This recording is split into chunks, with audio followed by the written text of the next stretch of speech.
General जिया के दौर में काम करना बहुत मुश्किल था। जब जुल्फकार अली भुट्टो को फांसी दी गई तो माजी के मकबूल न्यूज़कास्टर महापारा सफदर की कहानी। माजी के मकबूल तरीन न्यूज़कास्टर महापारा सफदर ने इंकशाफ किया है कि जनरल जियाउल हक के दौर में काम करना बहुत मुश्किल था। इनके कैरियर की सबसे बुरी खबर जुल्फकार अली भुट्टो को फांसी की खबर थी, जिसे पढ़ने के बाद वो चीखें मार मार कर रोती रहीं।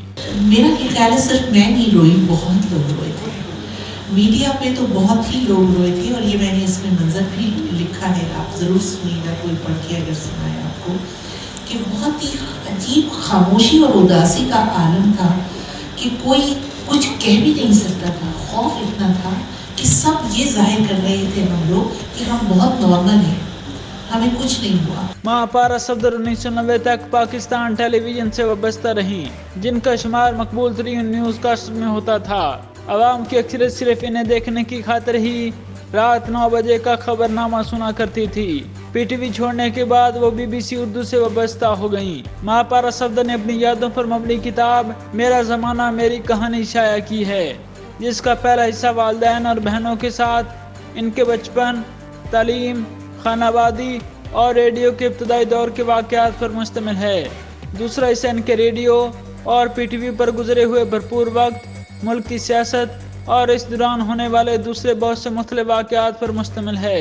तीसरे हिस्से में बरतानिया में उनकी बीबीसी की मसरूफियात और मुख्तलिफ शख्सियात और ख़बरों की दुनिया के इनके साथ मज़ामीन शामिल हैं। खबरें पढ़ने के अलावा वो एक बहुत अच्छी शायरा भी हैं। किताब के आखिरी हिस्से में उन्होंने अपनी नज़में और गज़लें शामिल की हैं। रेडियो टीवी पर काम करने के अलावा वो बहुत अच्छी शायरा और एक बहुत अच्छी राइटर भी थीं। अपने शौक़ उन्होंने अपनी मुलाजमत के साथ साथ जिंदा रखा। अपने पसंदीदा फ़नकारों मोहम्मद अली, ज़ेबा, मेहदी हसन, नदीम, सबिया खानम, फरीदा खानम, बाबा गुलाम चिश्ती पर इनकी मुख्तसर मगर इंतहाई जामे मज़ामीन भी उनकी खुद नोश्त का हिस्सा हैं। महापारा सफदर की खुद नोश्त मेरा ज़माना मेरी कहानी की लॉन्चिंग लाहौर के अलहमरा हाल में हुई, जिसमें नामवर शख्सियात ने शिरकत की। इस मौके पर उन्होंने अपनी किताब से अहम वाक़यात भी सुनाए। उन्होंने कहा कि 4 अप्रैल 1979 मेरी ज़िंदगी का बदतरीन दिन था। मैंने गाड़ी में जाते हुए ये खबर सुनी थी कि आज जुल्फकार अली भुट्टो को फांसी दे दी जाएगी। मैं दुआएं कर रही थी कि ये खबर सच्ची ना हो, लेकिन ये खबर सुनकर मैं ही नहीं बल्कि बहुत लोग रोए थे। तो दिन मैंने गाड़ी में रेडियो पर 11 बजे ये खबर हुई और जो पहले मेरा एहसास थे वो यही कि मैं रो पड़ी थी, बहुत चीखें मार के रोए थी मैं।